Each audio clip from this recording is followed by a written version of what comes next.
Hello, everyone. It's Kristen with the Williams team in Austin, Texas.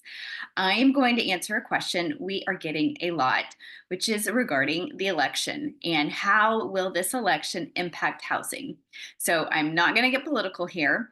I will just say that in looking at what other economists are saying and then looking at the past trends of how election years and election cycles impact housing, there really is not a very big impact in housing post election, no matter who is the president, no matter which political party is in power. There's not really a big impact, positive or negative, around housing. Things that impact housing more than the president would be jobs and inflation and affordability. So those are the things that really matter more when it comes to housing. So right now we are seeing a trend that happens each election cycle is that things slow down before an election.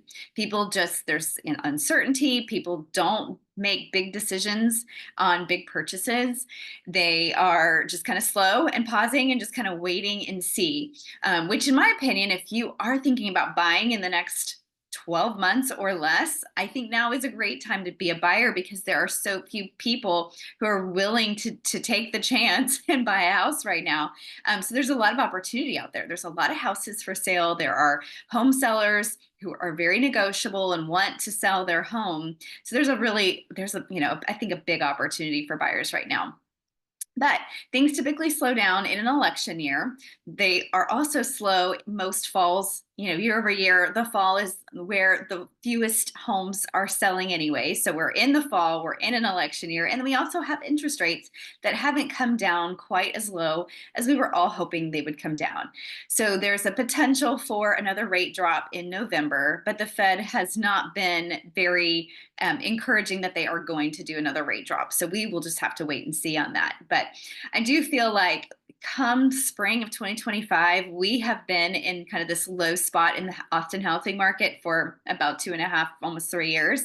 I think our spring is going to be pretty strong. And if I look back at the last 2 years, even in a down real estate market, the spring of 23 and the spring of this year, 24, was fairly strong.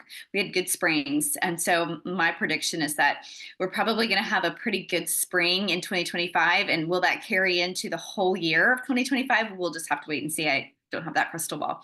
But all I will say is there's still a lot of opportunity out there right now. I'm optimistic. We're still selling houses. Our team put homes under contract this week. Our team listed new houses. There's home showings scheduled on those homes. And so there is still some activity, even though it does feel like a slower market, but that is just indicative of the fact that it's the fall. And then we're also in an election year, and that's almost over. So I think we can all say we'll be very happy not to have all of the ads and all of the text messages and whatnot. So that said, feel free to reach out if you have any other questions or if you have a different opinion. I'd love to hear it. And have a great weekend ahead. We'll see you next week.